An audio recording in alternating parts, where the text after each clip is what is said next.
Hello, welcome back to the channel. Today we're diving right into how to create a learning hub in Monday.com.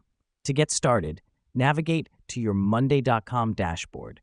This is where all the magic happens. It's your command center for managing teams, tasks, and workflows. Now let's create a new board. Click on the plus button and then select Board. Boards are the backbone of your learning hub. They help organize your content and tasks in a structured way. Next up, name your board something like Learning Hub.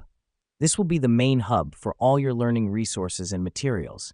This is important because it makes it easier for team members to find what they need. Now that we've done that, it's time to create groups. Click on Add Group. Groups are used to categorize different types of learning resources. For example, you might have groups for training videos, articles, and quizzes. Organizing your content into groups allows for easier navigation and better user experience.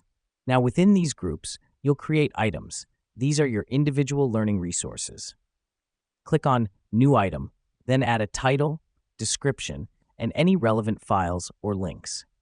The reason we do this is to provide detailed information about each resource, ensuring your team can easily access and understand it. Last but not least, let's add some automation to our Learning Hub. Click on Automate, then choose a recipe like when status changes to done, notify someone.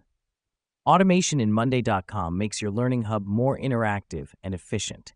It can automatically remind team members to complete learning tasks or notify you when they're done. And there we have it. With these steps, you've now got a fully functional Learning Hub in Monday.com. Remember, the key is to keep your content organized and use the automation features to streamline your processes. Thank you for joining us today. We'll catch you in the next tutorial. Until then, happy organizing.